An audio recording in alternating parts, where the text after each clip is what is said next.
Calculate return on investment from the following details.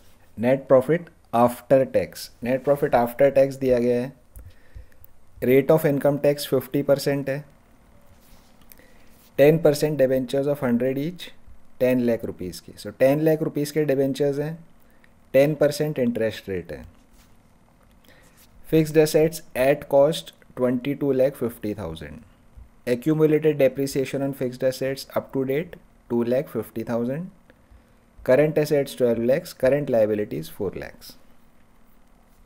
So return on investment निकालना है हमें इसमें.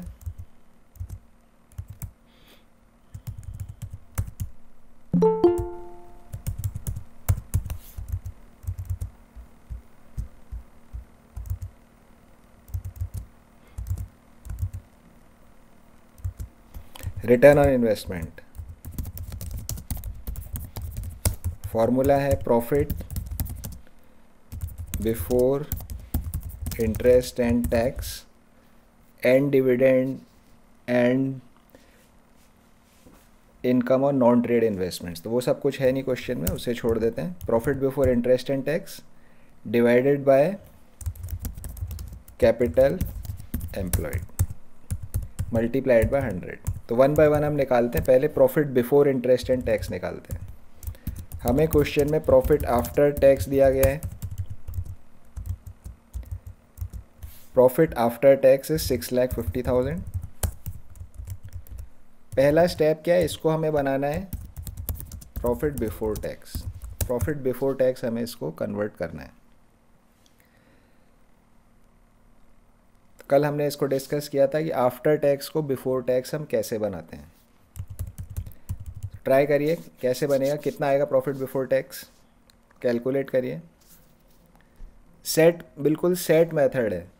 इसी मेथड से कैलकुलेट होगा जब भी प्रॉफिट आफ्टर टैक्स आ जाता है और आरओआई के लिए आपको प्रॉफिट बिफोर टैक्स चाहिएगा. तो एक ही मेथड फिक्स है, इसी मेथड से आपको निकालना है.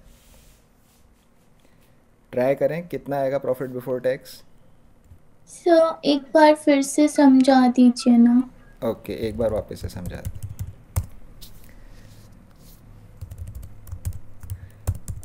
देखिए यहाँ पर जो टैक्स की बात हो रही है वो इनकम टैक्स की बात हो रही है. मेरी इनकम पे कितना टैक्स मुझे देना है. सपोज़ करिए किसी साल में मेरी income, suppose my income is ₹1,000. 1,000 रुपये मेरी इनकम है. किसी भी ईयर की आप बात कर सकते हैं. 1,000 रुपये मेरी इनकम है. अब इस पे मुझे टैक्स देना है. मान लीजिए टैक्स का जो रेट है, टैक्स का रेट इज़ 50%. मतलब अगर मैंने 1,000 रुपये कमाए तो उसका 50 रुपीज़ तो गवर्नमेंट को दे दूंगा मैं. मेरे पास मेरा खर्चा करने के लिए सिर्फ 50 रुपये बचेंगे. ठीक है ना. तो 50 रुपये का टैक्स हो गया paid to government.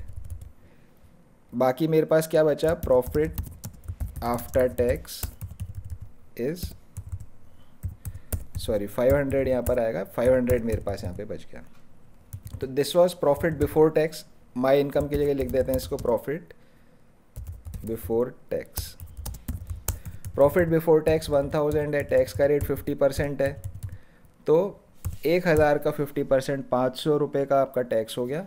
After tax जो प्रॉफिट है वो आपका 500 रुपीज़ का यहाँ पर हो गया.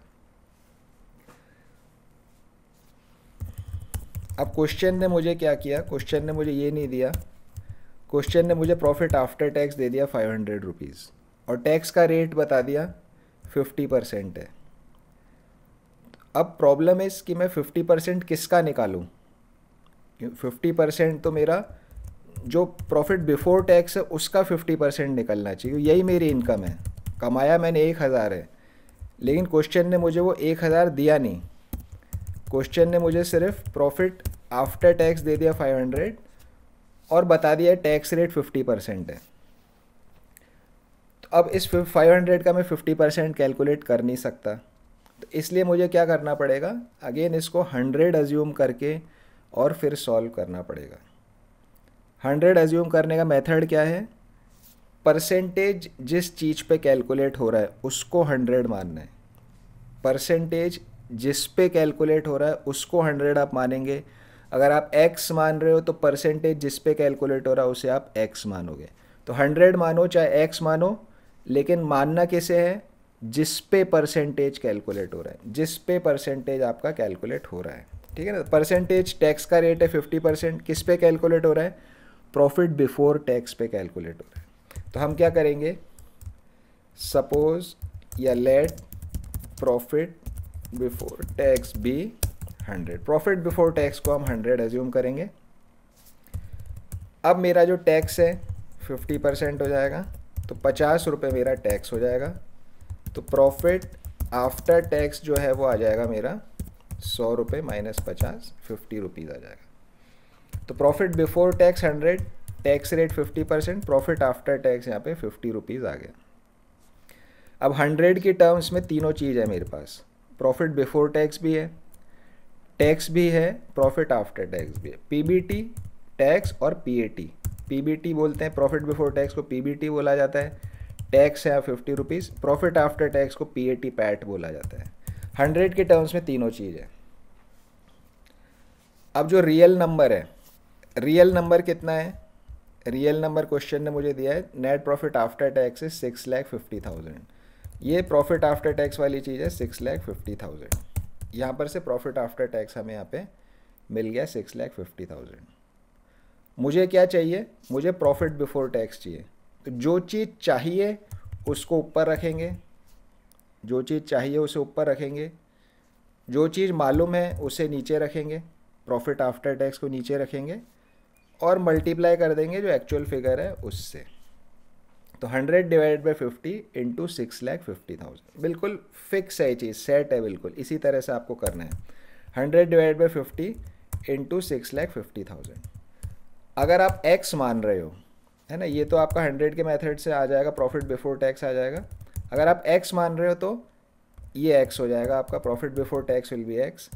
टैक्स कितना होगा, x का 50%, तो x मल्टीप्लाइड बाय 50 बाय 100, तो ये हो जाएगा 0.5 ऑफ x। x का 50 बाय 100 करोगे तो 0.5 x हो जाएगा, ठीक है ना। प्रॉफिट आफ्टर टैक्स यहाँ पर आ गया, ये कितना होगा, x minus 0.5 x, x minus 0.5 x। ये 6.5 लाख है, हमें क्वेश्चन ने बताया है, तो इज़ इक्वल टू 6,50,000। अब इस इक्वेशन को आप सॉल्व करोगे तो आपको x की वैल्यू यहाँ पर निकल के आ जाएगी, जो कि आपका प्रॉफिट बिफोर टैक्स होगा। तो दोनों मेथड है, आप 100 से करो चाहे x से करो, one and the same thing. समझ आया रेमी? Yes sir. ओके, और किसी को कुछ डाउट इसमें, प्रॉफिट आफ्टर टैक्स से प्रॉफिट बिफोर टैक्स निकालने में कुछ डाउट किसी को? सर टैक्स 6,50,000 आ रहा था। हाँ, टैक्स 6,50,000 आया, बिल्कुल ठीक है। टैक्स तो आपका, फिर से हाँ बोलिए। फिर जीरो हो जाएगा। क्या ज़ीरो हो जाएगा? नहीं नहीं नहीं, नो सर समझ। 13 लाख रुपए का आपका यहाँ पर होएगा। प्रॉफिट बिफोर टैक्स आपका 13 लैक्स आएगा यहाँ पे। Yes sir. इसका 50% 6.5 लाख का टैक्स होएगा और 6.5 लाख रुपए आपके पास खर्चा करने के लिए बचेगा। तो एक ज़माना था जब इंडिया में वाकई 50% का टैक्स होता था, कि आप सोचो आप साल भर में कमाई कर रहे हो 1 लाख रुपए आपकी साल की इनकम, 50,000 तो आप गवर्नमेंट को दे दोगे। तो ये भी एक बहुत बड़ा कारण था कि इसीलिए लोग टैक्स की चोरी करते थे, क्योंकि 100 रुपये में 50 रुपये आप गवर्नमेंट को दे दोगे, आपके पास खुद के खर्चे के लिए 50 ही बचेगा, तो ये बहुत ज़्यादा टैक्स रेट होती है। इसलिए भी कई लोग टैक्स की चोरी करते थे। तो एक मॉडर्न थॉट आई कि अगर आप टैक्स की रेट कम करोगे तो टैक्स की चोरी करना लोग कम कर देंगे। तो ग्रेजुअली धीरे धीरे टैक्स की रेट्स इंडिया में कम हुई, 40% हुई, 30% हुई, अभी ऑन एन एवरेज 20% तक इनकम टैक्स का रेट है। तो 100 रुपये अगर आप कमाते हो तो 20 रुपये आप इनकम टैक्स देते हो। लेकिन अगर आप इनकम और एक्सपेंडिचर दोनों मिला के जाओ तो आज भी स्टिल देखिए, इनकम हम कमाते हैं, इनकम पे अगर एवरेज 20% का रेट मान लेते हैं हम, तो 100 रुपये मैंने कमाए, 20 का मैंने टैक्स दे दिया, 80 रुपये मेरे पास में मेरी इनकम बचेगी। जब मैं खर्चा करता हूँ तो अधिकतर चीज़ों पे जीएसटी जो है वो 18% है, मोस्ट ऑफ द चीज़ों पे 18% है। तो मैंने 18 रुपये का टैक्स यहाँ और दे दिया, तो टोटल 20 रुपये मैंने इनकम पे टैक्स दे दिया, 18 रुपये जीएसटी के रूप में दे दिया। स्टिल आज भी लोग 38 रुपीज़ का टैक्स दे रहे हैं। 100 रुपये अगर कमाते हो आप तो 38 रुपये आपका टैक्स में चला जाता है एवरेज। किसी का ज़्यादा हो सकता है, किसी का कम हो सकता है, बट ऑन एन एवरेज 100 रुपये में से 38 रुपये 40% हो गया एक तरह से, आप इनकम टैक्स की फॉर्म में गवर्नमेंट को दे देते हो। तो स्टिल अभी भी टैक्स रेट बहुत हाई है, बट पहले के मुकाबले काफ़ी कम हो गया है। तो रिवर्स थ्योरी थी कि जितना आप टैक्स रेट कम करोगे लोग ईमानदारी से टैक्स ज़्यादा चुकाएंगे, क्योंकि कम टैक्स आ रहा है तो किसी को देने में दिक्कत नहीं है। आप 50-50% का टैक्स ले लोगे तो फिर इसलिए लोग टैक्स की चोरी करते थे। चलिए, तो वो एक अलग बात है। ये हमने यहाँ पे प्रॉफिट आफ्टर टैक्स से प्रॉफिट बिफोर टैक्स निकाल लिया 13 लाख रुपीज़ का। ओके। अब हम आगे बढ़ते हैं इसमें। प्रॉफिट बिफोर टैक्स तो हो गया, profit before tax and before interest भी होना चाहिए। अब इंटरेस्ट कितना होगा इसमें, देखिए इंटरेस्ट के लिए लोन सिर्फ यहाँ पे 10% डिबेंचर वाला है, तो 10 लाख का है, इसका 10% 1 लाख रुपीज़ का इंटरेस्ट यहाँ पे हो जाएगा। तो 1 लाख का इंटरेस्ट और जोड़ देते हैं तो हमारा total profit before tax and interest 14 lakhs यहाँ पर हो गया। Profit before tax and interest 14 lakhs हमें यहाँ पर मिल गया। तो एक चीज़ तो हमें मिल गई। नेक्स्ट आ गया कैपिटल एम्प्लॉयड। कैपिटल एम्प्लॉयड के लिए जो डेटा दिया गया है वो असेट साइड का है, लाइबिलिटी साइड का शेयर कैपिटल रिजर्व्स वो सब यहाँ पर नहीं है, तो हम असेट साइड से कैलकुलेशन करेंगे। असेट साइड में जो क्वेश्चन ने मुझे दिया है, क्वेश्चन ने मुझे क्या दिया है, fixed assets at cost. Fixed assets at cost का क्या मतलब होता है, जिस कीमत पे मैंने फिक्स्ड एसेट्स को ख़रीदा था वो है 22,50,000 रुपये। अब डेप्रिसिएशन का थोड़ा सा कंसेप्ट वापस रिवाइज करते हैं।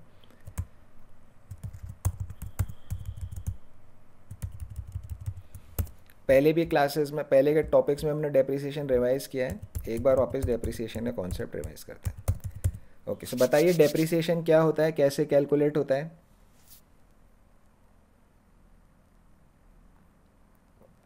डेप्रिसिएशन क्या होता है और कैसे कैलकुलेट होता है।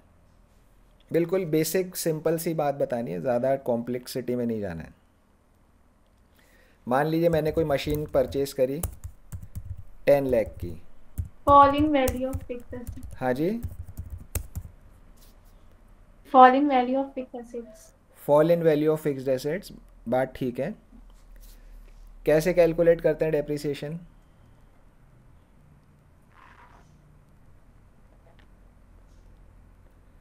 या उसकी अकाउंटिंग कैसे करी जाती है डेप्रिसिएशन की। आपके इकोनॉमिक्स में भी डेप्रिसिएशन आता है, कौन से टॉपिक में आता है डेप्रिसिएशन।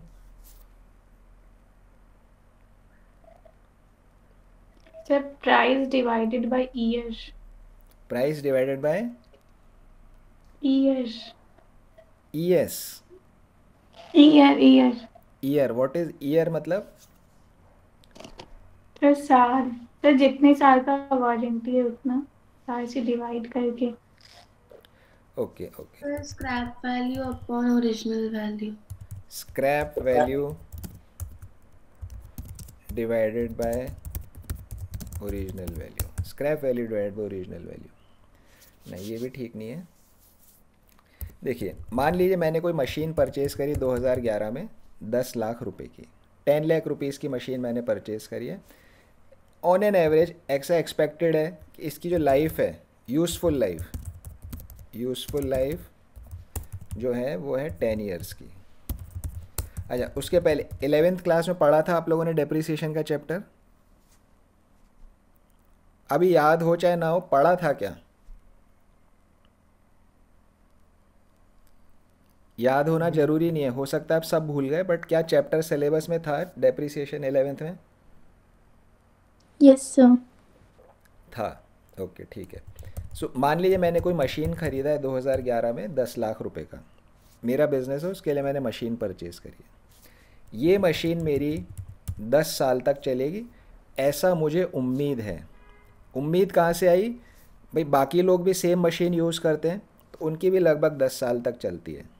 तो 10 साल की एक एवरेज यूज़फुल लाइफ हम अज्यूम कर रहे हैं, ज़रूरी नहीं एक्चुअली है वो, बट ऐसा उम्मीद करते हैं 10 साल तक ये चलेगी। अब अकाउंट्स में जो शुरू में प्रिंसिपल्स होते हैं, उसमें एक प्रिंसिपल होता है मैचिंग प्रिंसिपल। मैचिंग प्रिंसिपल, इसको भी हमने, जब हमारा स्टार्ट हुआ था हमारा बैच, तो शुरू में हमने इसको डिस्कस किया था, मैचिंग प्रिंसिपल। मैचिंग प्रिंसिपल क्या बोलता है कि 3 चीज़ें मैच होनी चाहिए हमेशा, period, revenue, cost. Period, revenue और कॉस्ट। पीरियड मतलब मान लीजिए कि 1 साल का पीरियड है, 1 साल का मैं प्रॉफिट एंड लॉस अकाउंट बना रहा हूँ, तो मुझे इस 1 साल में उतना ही रेवेन्यू, मतलब इनकम बोल सकते हैं इसको, उतना इनकम डालनी है यहाँ पे जो कि इस 1 साल से रिलेट करती हो। उतनी ही इनकम मुझे यहाँ पर डालनी है जो इस 1 साल से रिलेट करती हो, है ना। तो अगर मैंने मान लीजिए आगे वाले साल की भी इनकम यहाँ डाल दी तो गलत हो जाएगा। इसी 1 साल की इनकम मुझे यहाँ पर डालनी है। सिमिलरली कॉस्ट कौन सी डालनी है, जो सिर्फ इस 1 साल से पर्टेन करती है, उतना ही खर्चा मुझे यहाँ पर डालना है, उससे ज़्यादा का नहीं डालना, उसके आगे का नहीं डालना, उससे कम का नहीं डालना, उस 1 साल का ही डालना है। 3 चीज़ें हमेशा मैच होनी चाहिए। जिस पीरियड का P&L बना रहे हो, उस पीरियड में कितनी इनकम कमाई है, उस पीरियड में कितना खर्चा आपने किया है, ठीक है ना। अब यहाँ पर क्या हुआ, ये मैचिंग प्रिंसिपल होगा, मैच करा रहे हो, पीरियड, इनकम और कॉस्ट को आप मैच करा रहे हो। यहाँ मैंने मशीन खरीदी 10 लाख रुपए की, मैंने कुछ चीज़ खरीदी है, ये मेरे लिए एक एक्सपेंडिचर है, खर्चा है ये, ठीक है ना। तो जो भी खर्चा होता है सब कहाँ जाता है, प्रॉफिट एंड लॉस अकाउंट में जाता है। All expenses, all expenditure goes to profit and loss account. सारा एक्सपेंडिचर P&L अकाउंट के अंदर जाता है। तो इस हिसाब से ये जो 10 लाख रुपए है, इसको भी प्रॉफिट एंड लॉस अकाउंट में बाकी खर्चों के साथ जाना चाहिए। Salary, rent, interest, carriage inwards, carriage outwards, wages, उन सब खर्चों के साथ इस 10 लाख रुपए को भी जाना चाहिए, क्योंकि मैंने खर्चा किया, बिजनेस के लिए खर्चा है, 10 lakh should go in P&L। लेकिन पॉइंट इस कि क्या ये 10 लाख रुपए का पूरा खर्चा 2011 में के लिए है? क्या ये पूरा खर्चा 2011 के लिए? नहीं, पूरा 2011 के लिए नहीं है। ये मशीन तो 10 साल काम आएगी। अगर ये मशीन 10 साल काम आएगी तो मैं इस पूरे खर्चे को एक ही साल में कैसे डाल सकता हूँ, क्योंकि मुझे मैचिंग करानी है। मैचिंग प्रिंसिपल मेरा कह रहा है कि मुझे सिर्फ इस साल में जितना खर्चा हो उतना ही लेना है। तो इस साल में तो ये मशीन सिर्फ कितना काम आएगी भाई, 10 लाख रुपए अगर ये है, 10 साल चलेगी, तो 1 साल का कितना हुआ, 1 साल का हुआ 10 lakhs डिवाइडेड बाय 10। ये 1 साल का खर्चा हुआ इसका, 1 ईयर का 10 lakhs डिवाइडेड बाय 10 कितना होता है ये, इट इज़ 1 लाख। तो मैं मैचिंग प्रिंसिपल के कारण 1 साल के P&L में सिर्फ 1 लाख रुपए डाल सकता हूँ। पूरा 10 लाख मैं नहीं डालूंगा, मैं 1 लाख डालूंगा और हर साल 1-1 लाख डालूंगा। 2011, 2012, 2013, 14, 15, 10 साल मतलब 2020 तक हर साल में 1-1 लाख रुपए डालूंगा। This is proper accounting. अगर पूरा 10 लाख एक ही साल में डाल दिया तो मैंने मैचिंग प्रिंसिपल को वायलेट कर दिया। तो हर साल में 1 लाख रुपए अपने प्रॉफिट एंड लॉस अकाउंट में डालूंगा। तो ये जो 1 लाख रुपए हर साल डाला जाता है, इसको बोलते हैं डेप्रीसिएशन। डेप्रीसिएशन इसको हम यहाँ पर बोलते हैं। कैसे निकाला हमने, cost of asset divided by useful life. Cost of asset divided by useful life. अब इसके कई सारे मेथड होते हैं, स्क्रैप वैल्यू भी आ जाती है। वो सब कॉम्प्लेक्सिटी में जाने की से पहले बेसिक बात पहले पता पड़ जानी चाहिए कि हो क्या रहा है, फिर वो स्क्रैप वैल्यू वगैरह सब चीज़ बात की बात है। बेसिक बात यह है कि मैं पूरा 10 लाख P&L में नहीं डाल सकता, जितना इस साल में काम आ रहा है उतना ही मैं यहाँ पे डालूंगा। तो cost of asset divide by useful life 1 lakh हर साल डेप्रीसिएशन यहाँ पे P&L में डलेगा। अब देखिए 2011 में 10 लाख का असेट था, ठीक है ना। 2011 के अंदर मैंने डेप्रीसिएशन डाला 1 लाख का। अब मेरा 2012 में कितना रह गया, 9 लाख का, क्योंकि 1 लाख की वैल्यू तो मैंने काट दिया, अब ये 9 लाख का रह गया। फिर 2012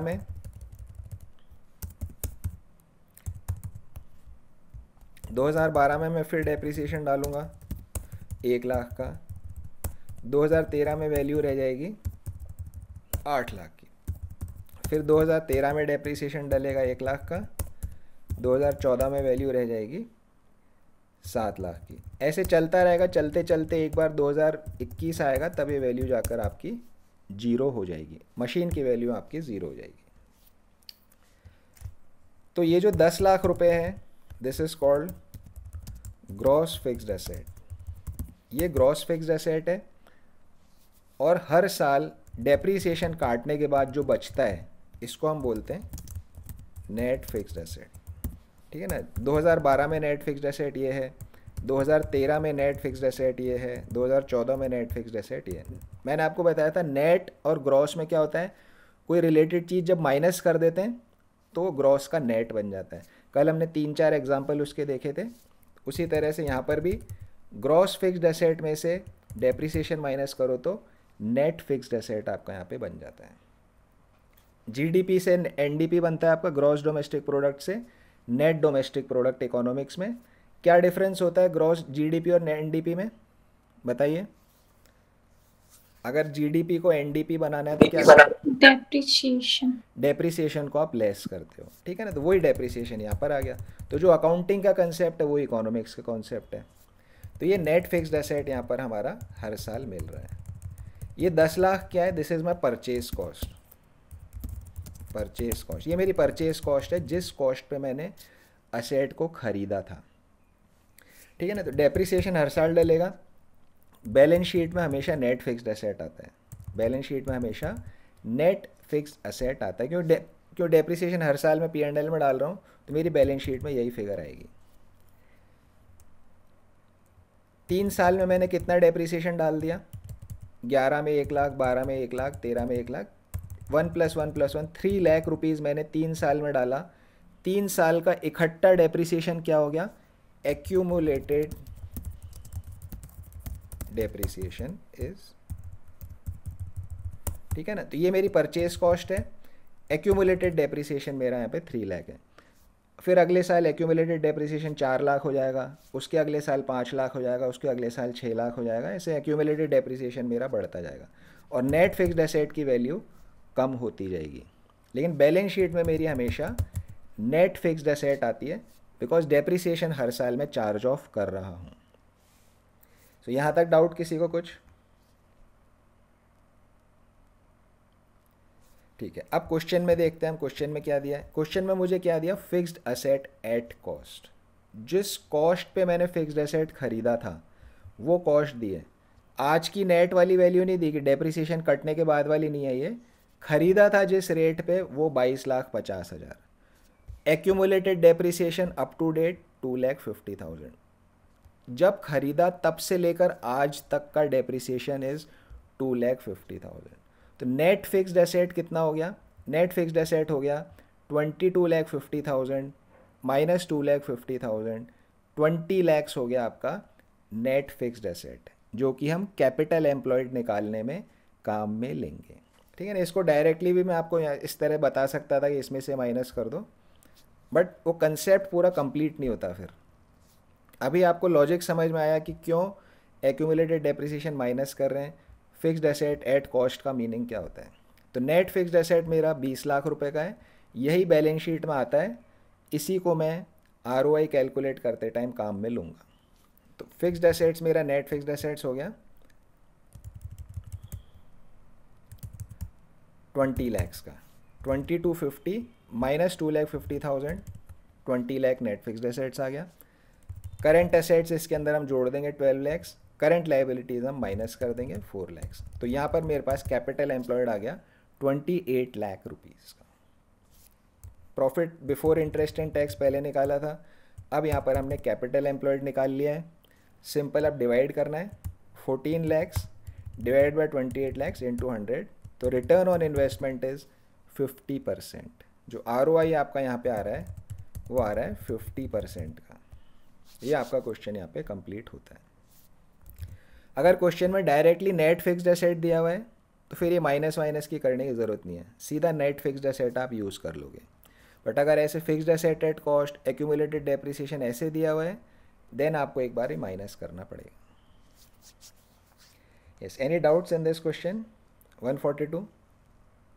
नो सर। वाणी, कुछ डाउट आपका?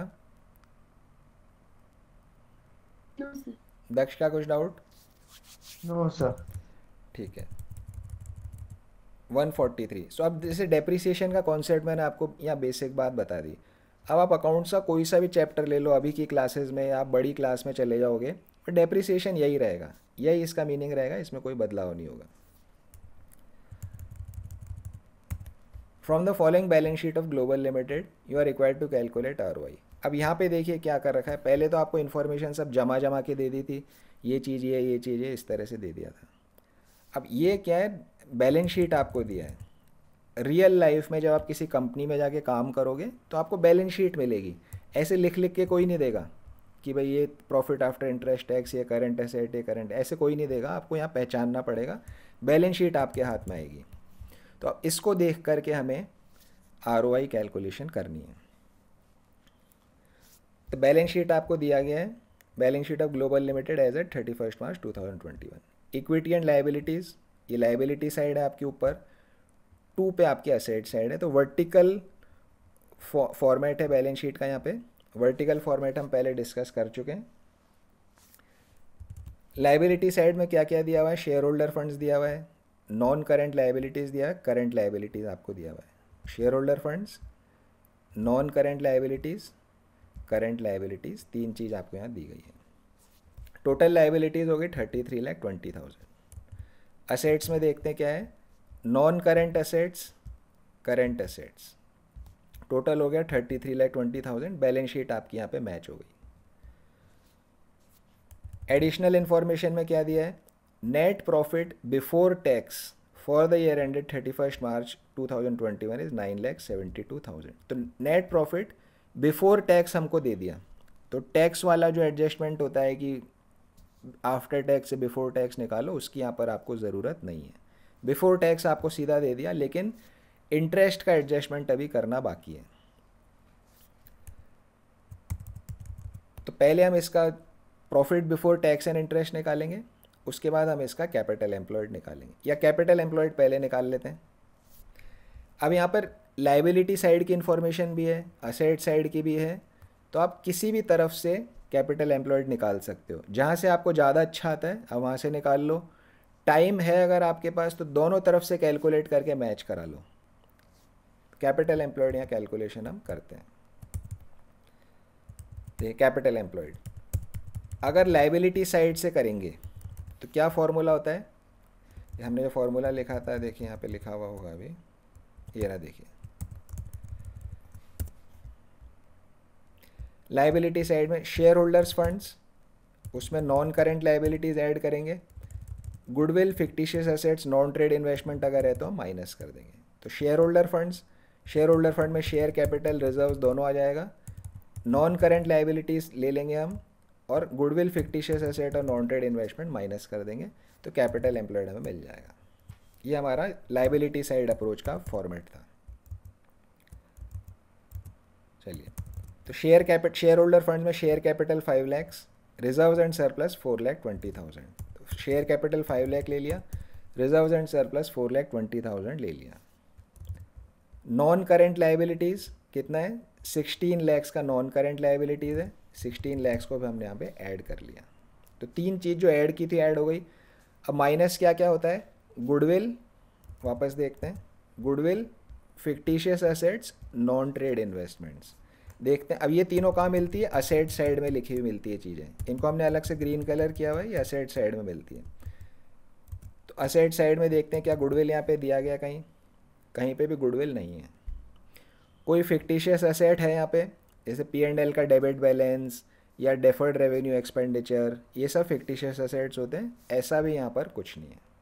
क्या यहाँ पे नॉन ट्रेड इन्वेस्टमेंट है, यस, नॉन ट्रेड इन्वेस्टमेंट यहाँ पे दिया गया 1,20,000 का, तो इसको फिर हम माइनस कर देंगे। तो तो 1,20,000 को माइनस कर दिया, तो 5 lakhs plus 420 plus 16 lakhs minus 120, ये मुझे मिल गया कैपिटल एम्प्लॉयड 24 लाख रुपीज़ का। 24 लैक्स का कैपिटल एम्प्लॉयड मुझे यहाँ पे मिल गया है। ये लाइबिलिटी साइड अप्रोच हमने करा। तो अगर असेट साइड अप्रोच करते हैं तो क्या आता है, उससे भी करके देख लेते हैं। असेट साइड अप्रोच का फॉर्मूला देखते हैं वापस से। देखिए, नॉन करेंट एसेट्स लेने, non current assets, non current assets में क्या क्या आता है, net fixed assets, net fixed assets basically after depreciation वाले। नॉन करेंट ट्रेड इन्वेस्टमेंट्स, अगर ट्रेड इन्वेस्टमेंट है तो वो लेना है, long term loans and advances है तो वो लेना है। करेंट एसेट्स को ऐड करेंगे, करेंट लायबिलिटीज़ को माइनस करेंगे। अगर fictitious asset goodwill non trade investment है, इसे हम छोड़ देंगे। चलिए इससे करते हैं। Net fixed assets, net fixed assets यहाँ पर दिया गया property plant and equipment. Fixed assets को प्रॉपर्टी प्लांट एंड इक्विपमेंट भी बोला जाता है, और आजकल तो यूजुअली फिक्स्ड एसेट कम लिखा हुआ होता है। कंपनी की बैलेंस शीट में आपको प्रॉपर्टी प्लांट एंड इक्विपमेंट लिखा हुआ मिलेगा, ये फिक्स्ड एसेट ही है, कोई डिफरेंस नहीं है। This is fixed asset. Fixed asset का नया नाम है प्रॉपर्टी प्लांट एंड इक्विपमेंट। तो property plant and equipment 16 lakhs हमने यहाँ से ले लिया, तो ये 16 लैक्स यहाँ पर आ गया। नॉन करेंट में एक तो 10% इन्वेस्टमेंट है, ये ट्रेड इन्वेस्टमेंट है, दूसरा वाला नॉन ट्रेड इन्वेस्टमेंट है। तो नॉन ट्रेड वाले को छोड़ देंगे, ट्रेड वाले इन्वेस्टमेंट को हम लेंगे 2 लाख रुपीज़। 2 लाख हमने यहाँ पे ऐड कर दिया। करेंट एसेट्स 14 लैक्स ऐड करेंगे, करेंट लायबिलिटीज़ 8 लाख माइनस करेंगे, तो प्लस 14 लैक्स माइनस 8 लैक्स, ये हो गया 6 लाख यहाँ पे जुड़ जाएगा। तो अगेन यहाँ पर आपको 24 लैक्स का कैपिटल एम्प्लॉयड मिल जाएगा। असेट और लायबिलिटी दोनों से सिर्फ आपको समझाने के लिए करा है मैंने, एग्ज़ाम में आपको किसी भी एक साइड से करना है। तो कैपिटल एम्प्लॉयड यहाँ पे 24 लैक्स का आ गया। इसमें किसी को डाउट कैपिटल एम्प्लॉयड में?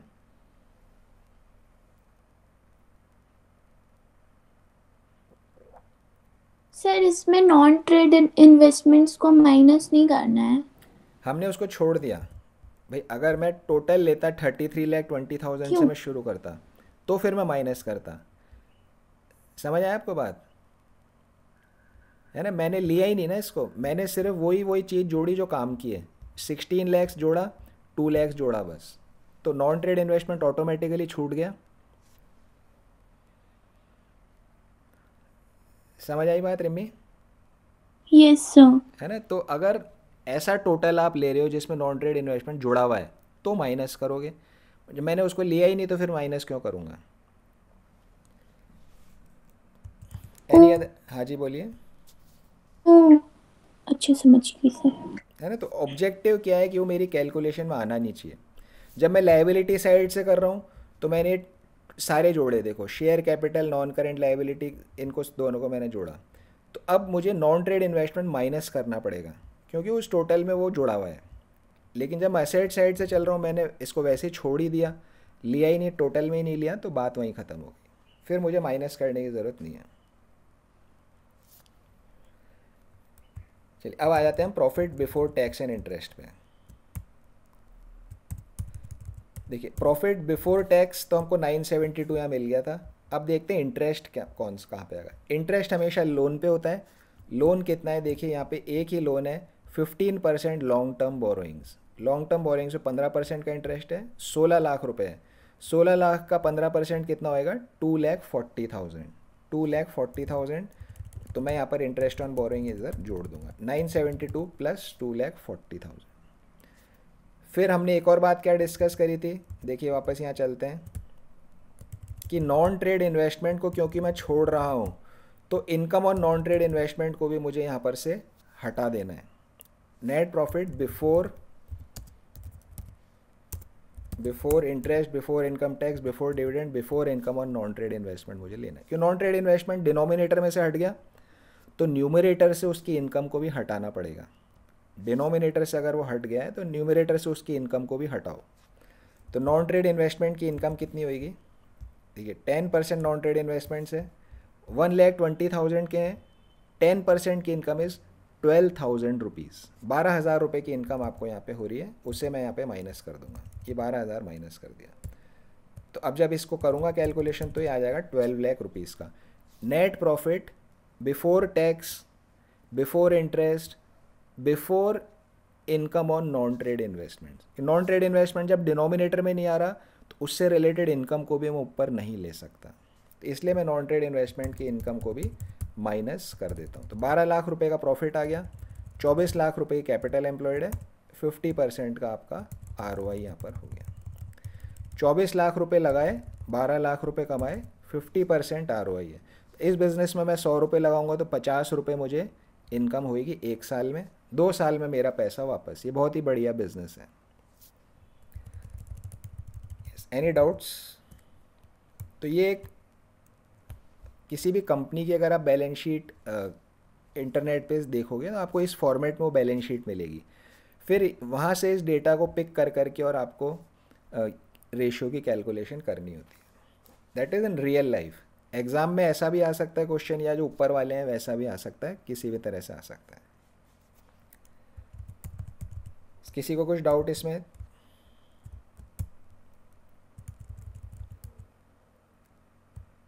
क्वेश्चन 144 ये इंक्रीज डिक्रीज वाला है। इंक्रीज डिक्रीज वाले क्वेश्चंस हम अलग से एक साथ करेंगे। इसमें एक मैथमेटिकल कंसेप्ट आता है डिनोमिनेटर न्यूमरेटर का, तो इनको हम अलग से करेंगे। जो पहले हमने ग्रॉस प्रॉफिट नेट प्रॉफिट वाले किए थे उनमें आसान था, इनमें थोड़ा सा एक मैथमेटिकल कंसेप्ट आएगा, इन्हें हम इकट्ठा करेंगे लास्ट के अंदर। इसे हम अभी छोड़ देते हैं। उसके आगे मिसलिनियस क्वेश्चंस है। मिसलिनियस मतलब सारे रेशियोज़ इसके अंदर कवर हो रहे हैं, तो ये क्वेश्चन सबसे लास्ट में करेंगे क्योंकि इसमें सारे रेशियो कवर हो रहे हैं। तो प्रॉफिटेबिलिटी रेशियोज़ हमारे ख़त्म हो गए हैं। कौन कौन से प्रॉफिटेबिलिटी रेशियोज़ हुए? Gross profit, operating ratio, operating profit ratio, net profit ratio, return on investment या return on capital employed. 5 ratios हमने किए। इनको करते हुए 2 रेशियोज़ और हमारे काम में आए थे, inventory turnover ratio, trade receivables turnover ratio. उन 2 रेशियोज़ को और हमने यहाँ पे बीच में सीखा था। तो नेक्स्ट सेट ऑफ रेशियो जो हम स्टार्ट करेंगे, हम टर्नओवर रेशियो से स्टार्ट करते हैं। थोड़ा सा यहाँ पे पढ़ भी लिया तो उन्हीं को हम स्टार्ट करते हैं। टर्नओवर रेशियोज़ पे हम जाते हैं। That is in question number 1।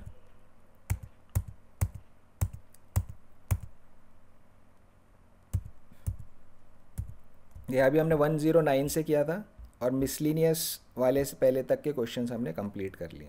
अब हम पीछे चलते हैं टर्नओवर रेशियोज़ पे।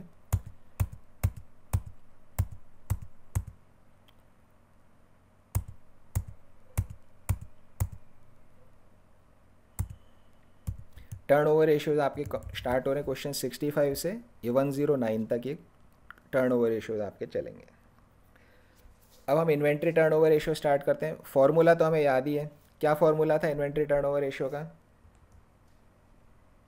Sir opening inventory plus closing inventory divided by, नहीं, opening inventory plus closing inventory divided by 2, इससे आपको एवरेज इन्वेंट्री मिलता है। ओके, अब इन्वेंट्री टर्नओवर रेशियो कैसे आएगा? COGS divided by average inventory. Yes, cost of goods sold divided by average inventory. तो आपको इन्वेंट्री टर्नओवर रेशियो का मतलब रेशियो मिल जाएगा। ठीक है ना? ये फॉर्मूला पता पड़ गया, कैलकुलेशन करोगे क्वेश्चन आपके सॉल्व हो जाएंगे, है ना? आसान सा रेशियो है, ज़्यादा मुश्किल इसमें नहीं है। पर इसका मतलब क्या होता है इन्वेंट्री टर्नओवर रेशियो का, ये हम जानते हैं, और इसका क्या सिग्निफिकेंस है, क्यों ये कैलकुलेट किया जा रहा है। देखिए, मान लीजिए कि मैंने दिवाली पे पटाखे की दुकान लगाई। ठीक है, पटाखे की मैंने दुकान लगाई और मैं पटाखे की दुकान लगा के 1,000 रुपये के पटाखे मैं परचेज़ करके लाया। ठीक है ना? फायर क्रैकर्स 1,000 रुपये के फायर क्रैकर्स में ख़रीद करके लाया। मैंने दुकान लगा ली। अब अगर मेरा रोज़ 100 रुपये के पटाखे की सेल होती है, एवरी डे सेल कितने रुपये पटाखे की हो रही है? 100 रुपये के पटाखे की मेरी सेल हो रही है हर दिन। तो ये मेरे 1,000 रुपये के पटाखे बेचने में कितने दिन लगेंगे? 10 डेज़ लगेंगे। ठीक है ना? नंबर ऑफ डेज कितने लगेंगे, 10 दिन आपको यहाँ पे लगेंगे सारे पटाखों को बेचने में। तो 1000 रुपये के पटाखे 100 रुपये की अगर रोज बिक रहे हैं, 10 दिन में मेरे पटाखे यहाँ पे बिकेंगे। इसका अपोजिट देखते हैं, मैं 1000 रुपये ख़रीद के लाया, अगर रोज़ मेरे 250 रुपीज़ के पटाखे बिक जाते हैं, रोज़ मेरे 250 रुपये के पटाखे बिक जाते हैं, तो सारे पटाखे बेचने में मुझे सिर्फ 4 डेज़ लगेंगे। 4 डेज़ मुझे यहाँ पर लगेंगे सारे पटाखों को सेल करने के अंदर। रेशियो का नाम क्या है, इन्वेंट्री टर्नओवर रेशियो, ठीक है ना। टर्नओवर एक तरह से सेल को भी बोला जाता है। टर्नओवर और सेल इनफैक्ट एक ही बात होती है कि आपकी कितनी बिक्री हुई है उसी को टर्नओवर यहाँ पे बोला जाता है, ठीक है ना। लेकिन होता क्या है कि इन्वेंट्री भाई मेरे पास कितना स्टॉक है ये कॉस्ट पे होता है बेसिकली, भाई कितने का ख़रीदा उस पे होता है, लेकिन सेल मेरी जो होती है कॉस्ट प्लस प्रॉफिट भी उसमें होता है। तो इसलिए मैं इसका formula sales divided by inventory नहीं कर सकता, इंटू 100 की ज़रूरत है। सेल्स अपॉन इन्वेंट्री में कर नहीं सकता, क्योंकि फिर क्या न्यूमरेटर डिनोमिनेटर में सिमिलैरिटी ख़त्म हो जाती है। इन्वेंट्री तो कॉस्ट पे है, सेल में प्रॉफिट भी जुड़ा हुआ है, तो वो गलत हो जाता है। इसलिए सेल्स की जगह पे COGS ले लेते हैं, कॉस्ट ऑफ गुड्स सोल्ड। इसलिए सेल्स की जगह पे COGS लिया जाता है। अदरवाइज़ कई लोग सेल्स डिवाइड बाय इन्वेंट्री भी कैलकुलेशन करते हैं इन्वेंट्री टर्नओवर रेशियो के लिए, बट वो बिल्कुल प्योरली ठीक नहीं है, इसलिए सेल की जगह हम COGS ले लेते हैं। अब प्रॉफिट का एलिमेंट नहीं है, जैसे मैंने 1000 रुपये के पटाखे ख़रीदे तो एवरीडे सेल बेसिकली COGS की मैं बात कर रहा हूँ, कितने रुपए के पटाखे मैंने बेच दिए। 100 रुपये के रोज़ बेच रहा हूँ, हो सकता है एक्चुअली मैंने इसको 120 130 में बेचा हो प्रॉफिट मिला के, बट कॉस्ट के हिसाब से 100 रुपये का पटाखा मैंने रोज़ बेच दिया, ठीक है ना। यहाँ पे मैंने कॉस्ट के हिसाब से 250 रुपये का पटाखा रोज़ बेच दिया। तो यहाँ पर क्या हुआ, टर्नओवर बेसिकली क्या हुआ कि जो जितना स्टॉक आपने रखा हुआ है, जितना स्टॉक आपने रखा हुआ है उसके मुकाबले आपकी सेल कितनी हो रही है, कितना फास्ट आपकी सेल हो रही है। तो ये मुझे बताता है कि कहीं मैंने एक्सेस इन्वेंट्री तो रखा हुआ नहीं है, मतलब जितनी ज़रूरत है उससे ज़्यादा का इन्वेंट्री तो मैंने कहीं रखा हुआ नहीं है। ये रेशियो हमें ये चीज़ बताता है। तो COGS upon inventory turnover ratio है, हायर द बेटर, जितना ज़्यादा होगा उतना ही यहाँ पर ये बेटर होएगा। इन्वेंट्री मतलब कितने रुपए के जैसे पटाखे मैंने अपने पास रखे हुए हैं, और COGS ऊपर लिखा मतलब कितने रुपए की मेरी सेल्स हो रही है। तो अब इसको सेल को हम करते हैं, मान लीजिए 1 महीने का कैलकुलेट कर लेते हैं, इसको सिंपल बनाते हैं, पूरे साल पे नहीं जाएंगे, 1 मंथ। 1 महीने में कितनी सेल होएगी, अगर 100 रुपये का रोज़ बिक रहा है तो 30 डेज़ में 3000 की मेरी सेल हो जाएगी, 30 डेज़ में इन 1 मंथ। इधर मेरे 250 रुपये के रोज़ बिक रहे हैं, तो 1 महीने में मेरे 250 इंटू 30 7500 रुपये की सेल मेरे पास हो जाएगी। अब मैं इन्वेंट्री टर्नओवर अगर निकालूंगा तो कितना आएगा, this is my COGS, cost of goods sold 3000 divided by stock मेरे पास 1000 का था तो 3, यहाँ 7500 डिवाइड बाई 1000 तो यहाँ 7.5। तो दिस इज़ बेटर, है ना। ये बीच की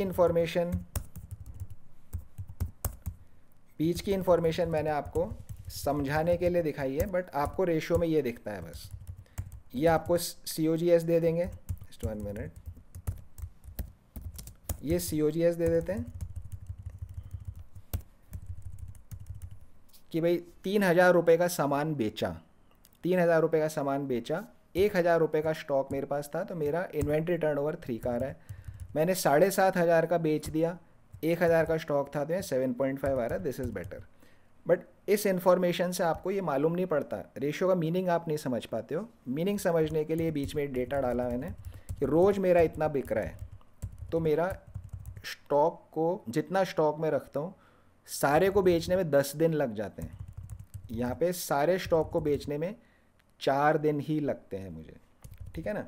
तो मैंने क्या कर रखा है, या स्टॉक 10 दिन का अपने पास रखा हुआ है, विच इज़ रॉन्ग। ठीक है ना, आप इस बात को समझिए। जैसे आपके घर पे आप लोग रोज़ रोटी खाते हो तो आटा आप खरीदते हो, ठीक है ना।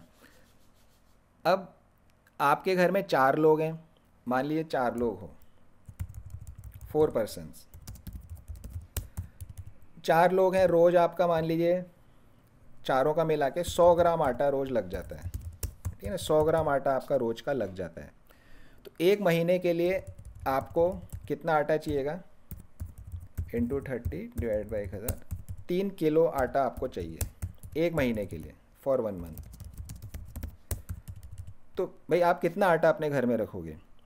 एक महीने का रखना काफ़ी है, कोई 2 महीने का रख लेगा, 6 किलो रख लेगा, ठीक है ना, ज़्यादा में ज़्यादा, और इससे ज़्यादा की आपको ज़रूरत नहीं है। अगर कोई 6 महीने का आटा रख लेता है कि भाई मैं तो 6 महीने का रखूँगा, तो कितना हो जाएगा, 6 इंटू 3, 18 किलो आटा वो अपने घर में रखेगा। इससे क्या हुआ? इससे ये हुआ कि जो आपका पैसा था वो ब्लॉक हो गया, जो आपका पैसा था ब्लॉक हो गया। भाई मुझे सिर्फ 2 ही महीने का आटा मैक्सिमम रखने की ज़रूरत है, मैं अगर 6 महीने का आटा रख रहा हूँ तो ये पैसा मैं कहीं और खर्च कर सकता था। मैंने 18 किलो आटा रखा हुआ है अपने पास घर में, 12 किलो एक्स्ट्रा, इसमें पैसा तो खर्च हुआ ही है, तो मेरा मनी ब्लॉक हो गया यहाँ पे, जो मेरा कैश था दैट इज़ ब्लॉक्ड। तो ये एक इनएफिशिएंसी की निशानी है। तो जितनी आपको स्टॉक की ज़रूरत है उससे ज़्यादा अगर आप रखते हो तो आपका पैसा उसमें ब्लॉक हो जाता है, तो बिज़नेस की एफिशिएंसी आपकी डाउन हो जाती है। तो इन्वेंट्री टर्नओवर रेशियो आपको यही बता रहा है कि अगर आपका इन्वेंट्री टर्नओवर रेशियो अच्छा है, हाई है, इसका मतलब आपने स्टॉक ज़रूरत के हिसाब से रखा हुआ है। अगर आपका इन्वेंट्री टर्नओवर रेशियो कम है तो आपने ज़रूरत से ज़्यादा स्टॉक यहाँ पर रखा हुआ है। किसको किसको समझ आया इन्वेंट्री टर्नओवर रेशियो का मीनिंग? कैलकुलेशन का फॉर्मूला आसान है, आप कैलकुलेशन आप सारे क्वेश्चंस सॉल्व कर सकते हो फॉर्मूले से, बट मीनिंग समझने वाली बात जो है उसकी मैं पूछ रहा हूँ। या किसको समझ नहीं आया? सर लास्ट लाइन आपने क्या बोला? लास्ट लाइन मैंने बोला, मैं इसको वापस एक्सप्लेन कर रहा हूँ। हमारे घर पे मान लीजिए एक महीने में 3 किलो आटा खर्च होता है ना। तो मैं 1 किलो एक महीने के हिसाब से 3 किलो आटा खरीद के अपने घर में रख लूँगा, है ना। मे भी चलो 2 महीने का मैं रख लूँगा, 6 किलो तक अपने घर में रख लो, भाई इससे ज़्यादा खरीद के रखने की ज़रूरत नहीं है, बाद में टाइम आएगा फिर और ख़रीद लेंगे। अगर मैं 6 महीने का स्टॉक खरीद के रख रहा हूँ तो ये क्या दिखा रहा है कि मेरा स्टॉक तो हाई हो गया, स्टॉक इज़ हाई, और पैसा तो खर्च हुआ ही है, मेरा कैश आटे के फॉर्म में ब्लॉक हो गया, आटा बन गया हो तो, जबकि मैं सिर्फ 6 किलो आटा खरीद सकता था, बाकी 12 किलो आटे का जो पैसा है उस पैसे को मैं कहीं और लगा सकता था, कोई और खर्चा कर सकता था ज़रूरत वाला। या मेरा पैसा ब्लॉक हो गया क्योंकि मैंने ज़रूरत से ज़्यादा स्टॉक यहाँ पे रखा हुआ है। आटे में मैंने ज़्यादा स्टॉक रख लिया, दाल का स्टॉक मैंने ज़्यादा रख लिया, चावल का स्टॉक मैंने ज़्यादा रख लिया, तो सोचो कितना सारा पैसा मेरा एक्स्ट्रा स्टॉक में रखा हुआ है। तो बिज़नेस की बेसिक बात ये होती है कि आपको जितना ज़रूरत है उतना ही स्टॉक रखो, उससे ज़्यादा स्टॉक भर के रखोगे तो कल को ख़राब भी हो सकता है, कुछ भी हो सकता है, और आपका पैसा भी उसके अंदर ब्लॉक हो जाता है। समझ आया रिमी? Yes sir. ठीक है ना। तो इन्वेंट्री टर्नओवर रेशियो क्या बताता है कि कहीं मैंने अपना पैसा अननेसेसरी एक्स्ट्रा स्टॉक खरीद के ब्लॉक तो नहीं कर दिया कहीं। ब्लॉक का मीनिंग आई थिंक आप समझ गए होगे इस आटे के एग्जांपल से, कि मेरा कैश मेरी जेब में होता, उसको मैंने आटा ज़बरदस्ती का ख़रीद के अपने पास में रखा हुआ है। तो इन्वेंट्री टर्नओवर रेशियो हमें ये बताता है कि how efficiently you are using your capital. ठीक है, तो कैलकुलेशन इसकी आसान है, COGS divided by average inventory, उससे आपको कैलकुलेशन यहाँ हो जाती है। क्वेश्चन देखते हैं अभी हम इसका। Calculate inventory turnover ratio. Cost of goods sold 9 lakhs दिया हुआ है, inventory in the beginning of the year 2,50,000 है, inventory at close of the year 350 है, आसान सा है बिल्कुल, 65।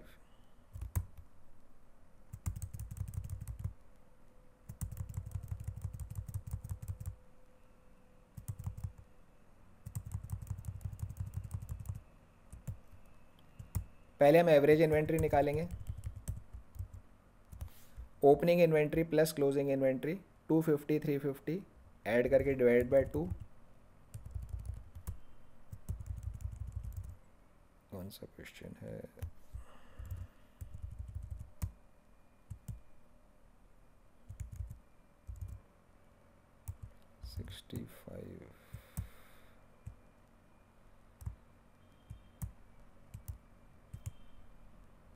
ठीक है, वैल्यूज़ गलत लिखी है, इसे ठीक कर देते हैं।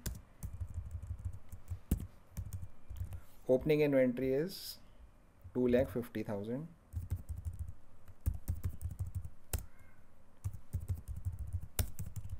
Closing inventory is 3,50,000, cost of goods sold is 9 lakhs।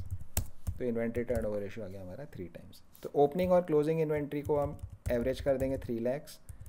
Cost of goods sold question में मुझे 9 lakhs दिया हुआ है, तो 9 lakhs डिवाइडेड बाय 3 lakhs, तो मुझे यहाँ पे 3 times मिल जाएगा। 3 times का मतलब क्या हुआ कि जितना मैं स्टॉक रख रहा हूँ वो 3 बार मेरा टर्नओवर हो जाता है।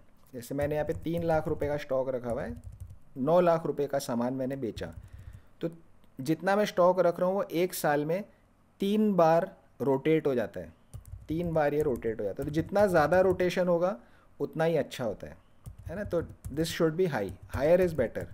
9 lakh divided by 3 lakhs, 3 times यहाँ पर आ गया मेरा। Question 66, cost of goods sold purchases opening. Okay, इसे आप अपनी नोटबुक में सॉल्व करिए। 66 को इन्वेंट्री टर्नओवर रेशियो कैलकुलेट करना है। ग्रॉस प्रॉफिट वाला रेशियो हम पढ़ चुके हैं, उसका यूज़ यहाँ पर होगा उस कॉन्सेप्ट का। 66 का इन्वेंट्री टर्नओवर रेशियो कैलकुलेट करना है।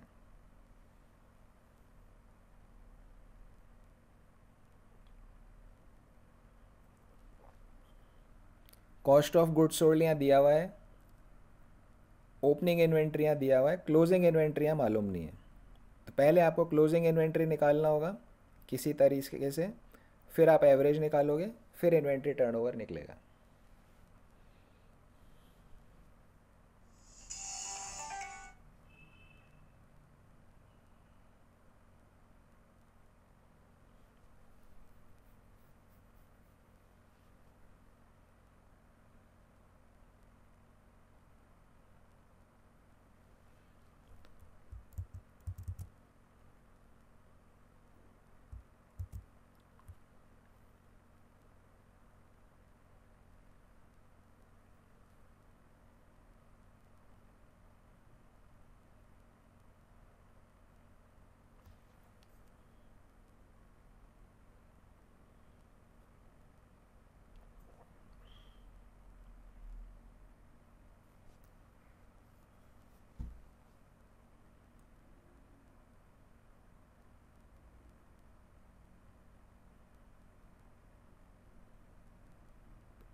क्लोजिंग इन्वेंट्री आपको कैलकुलेट करना होगा यहाँ पे, उसके बाद इन्वेंट्री टर्नओवर रेशियो यहाँ पे निकलेगा।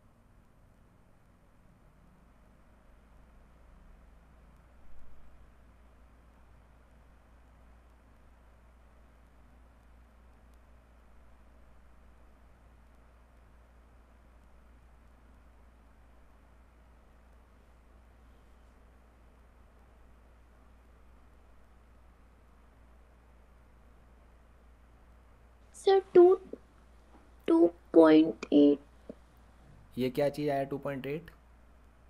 टाइम्स। नहीं, पहले आप क्लोजिंग इन्वेंट्री बताओ, क्लोजिंग इन्वेंट्री कितना आया था आपका?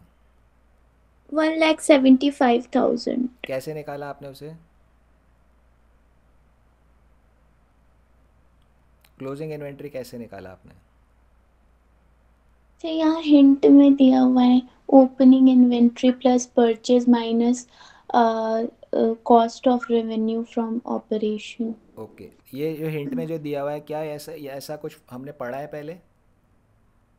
Yes, sir. कहाँ पढ़ा था हमने? Sir, gross profit ratio. नहीं, ग्रॉस प्रॉफिट रेशियो के टाइम पढ़ा था, बट क्या फॉर्मूला हमने पढ़ा था? हमने क्या फॉर्मूला वहाँ पे पढ़ा था जो कि यहाँ यूज़ हो रहा है?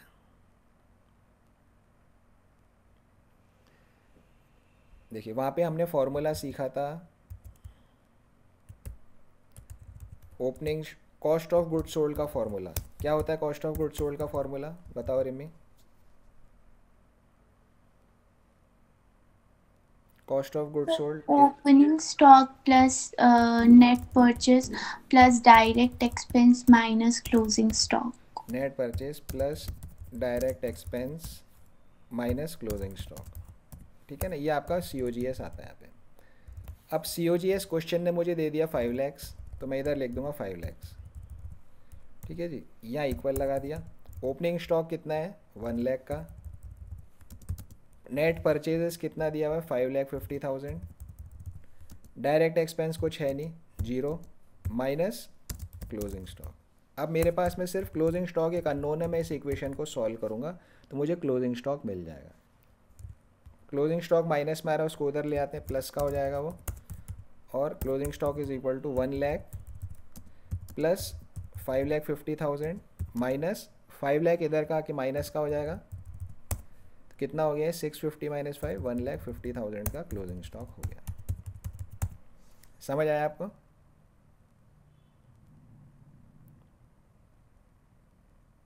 Yes, sir.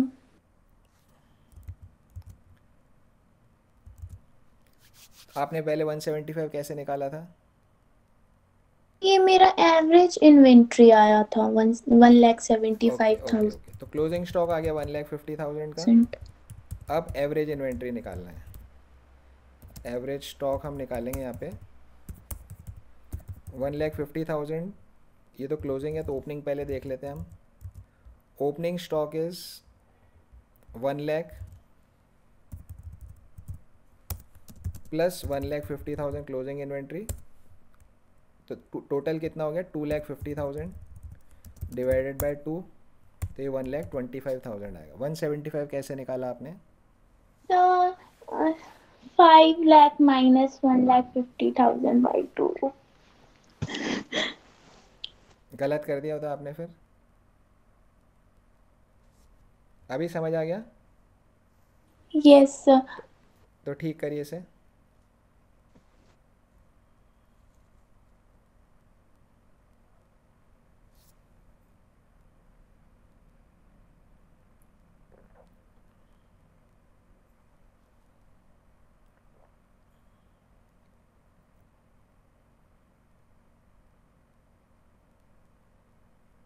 एवरेज स्टॉक का कैलकुलेशन आप ठीक करो।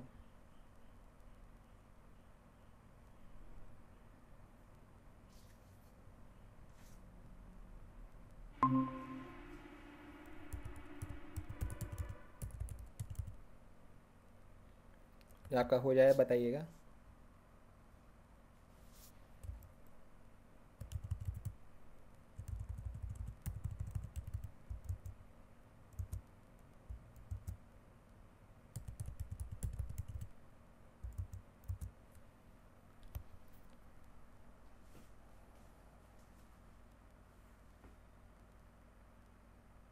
सर क्या करना है? क्वेश्चन 66। सर हो गया 4 टाइम्स। Okay,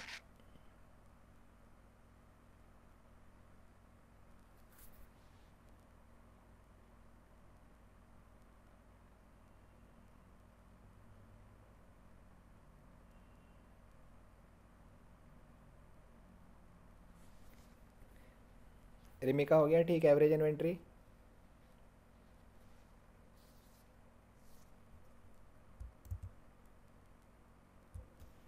Yes, sir.